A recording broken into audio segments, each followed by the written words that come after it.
So hello friends, welcome back to our channel Deeptiks world. So ఈ రోజు నేను మీకు ఏం చేసి చూపిస్తున్నానంటే ఎండు రొయ్యలు వంకాయ పులుసు చేసి చూపించబోతున్నాను. యాక్చువల్గా మీకు ఒక విషయం చెప్పాలి. నేను దీప్తి నా దగ్గర ఎండు చేపలు తింటాము అని చెప్పుకోవడానికి ఒక 1 year పట్టింది. సో అందరూ తినరు కదా ఎండు చేపలు, సీ ఫుడ్ అనేది. సో అందుకని మేము ఒకరికొకరు చెప్పుకోవడానికి మాకు 1 year టైం పట్టింది. సో ఒకరికొకరు చెప్పుకున్న తర్వాత ఇప్పుడు బాగా తింటున్నాం అనమాట. సో ఇవి అందరూ తింటారు కానీ బయటకు చెప్పుకోరు, ఏదో పాపం చేసినట్టు. సో మేమైతే నీట్గా శుద్ధంగా తింటాం అనమాట. సో ఈ రోజు నేను దీప్తి కలిసి మీకు ఎండు రొయ్యలు వంకాయ పులుసు చేసి చూపిస్తాము, రండి.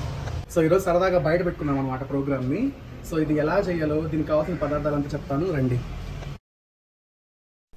ఎండు రొయ్యలు, చింతపండు పులుసు,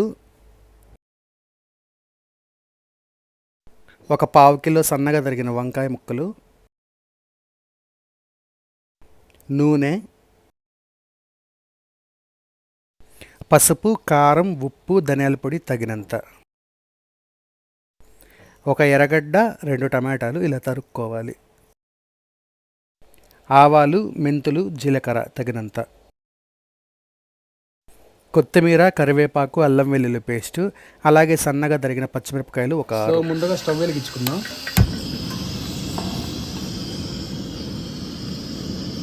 ఇందులోకి నూనె, సో 50 ml నూనె చాలన్నమాట. ఇది వేడేంత వరకు వెయిట్ చేద్దాం.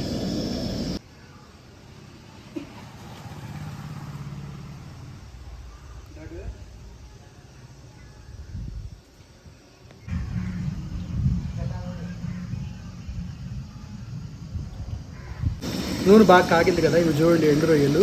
వీటిని నేను ఆల్రెడీ నానబెట్టాను అనమాట, వేడి నీళ్ళు వేసి. సో ఇవన్నమాట నానబెట్టిన ఎండు రొయ్యలు. వీటిని మనం వేయించుకోవాలి.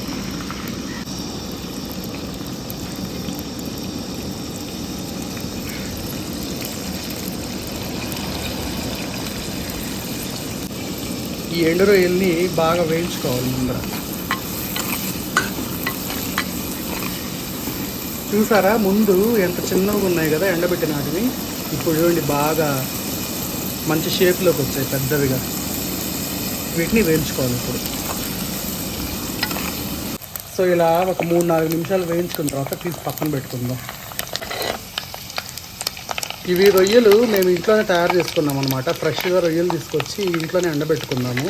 ఆ బిట్ యాడ్ చేస్తాం చూడండి. ముందుగా రొయ్యలు బాగా శుభ్రం చేసుకొని ఇలా ఉప్పు, పసుపు వేసి బాగా కలుపుకొని ఇలా ఒక 2 రోజులు మనం ఎండలో పెట్టుకోవాలన్నమాట. అలా 2 రోజులు ఎండలో పెట్టుకుంటే మనకు నీట్గా ఎండిపోతాయి. ఇప్పుడు ఇందులో ఆవాలు, మెంతులు, జీలకర్ర వేసుకుందాం.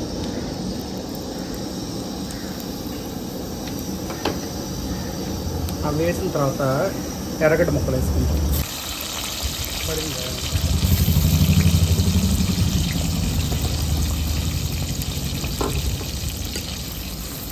సో ఇప్పుడు ఇందులో పచ్చిమిరపకాయ ముక్కలు వేసుకుందాం.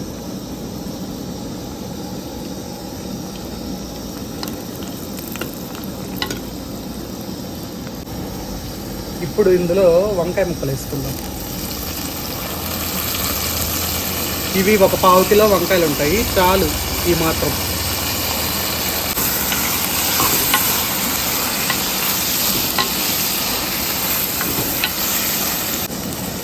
వంకాయలు వేసాం కదా, కాసేపు మూత పెట్టుకుందాం. ఇప్పుడు ఒకసారి మూత తీసి చూద్దాము.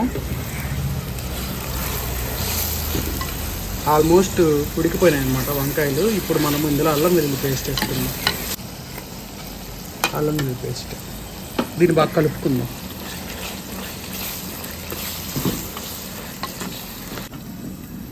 ఒకసారి మూత తీసి చూద్దాము. చూడండి అల్లం వెల్లుల్లి పేస్ట్ బాగా మగ్గిపోయింది. ఇప్పుడు ఇందులో టమాటా వేసుకుందాం.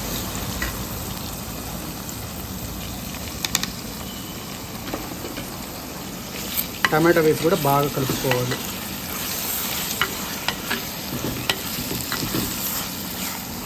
ఇప్పుడు కాసేపు మళ్ళీ మూత పెట్టుకుందాం.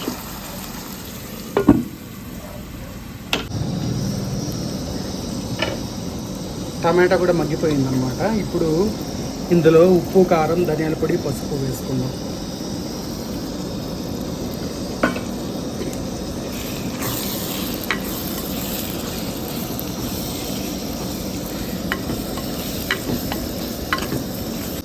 ఉప్పు కారాలంతా వేసినాం కదా, ఇప్పుడు ఇందులో ముందుగా వేయించి పెట్టుకున్న ఎండు రొయ్యలు కూడా వేసుకుందాం.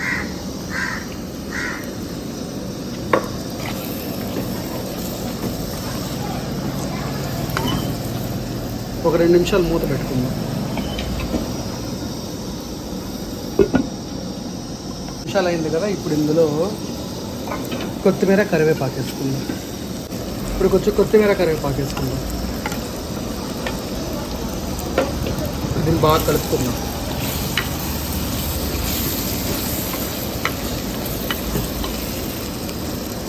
ఇప్పుడు రసం వేసుకుందాం.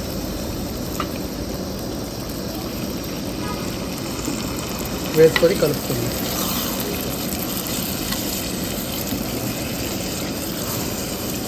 ఇప్పుడు మనకు కూర చిక్కగా కావాలంటే ఇలా సరిపోతుంది, లేదంటే కొంచెం వాటర్ వేసుకోవచ్చు. నేనైతే ఇందులో కొంచెం నీళ్ళు వేస్తున్నాను.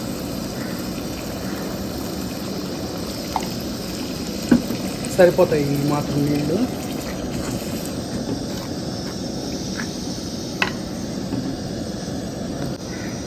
నీళ్లు వేసాం కదా, తగినన్ని నీళ్ళు వేసేసాం కదా, ఇప్పుడు మూత పెట్టి ఒక 15 నిమిషాలు ఉడికించుకుందాం. సో 15 నిమిషాలు అయిపోయింది. ఇప్పుడు కూర ఓపెన్ చేసి చూద్దాం. ఆహా, వాసన అయితే అదిరిపోతూ ఉంది. కూర కూడా రెడీ అయిపోయింది, ఇంకా ఆఫ్ చేసేసుకోవడమే.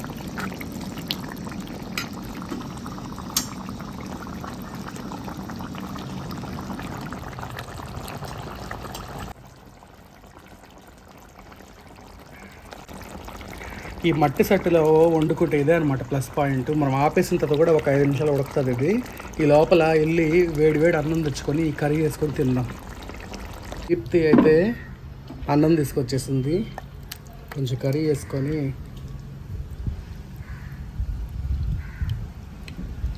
తిందాం.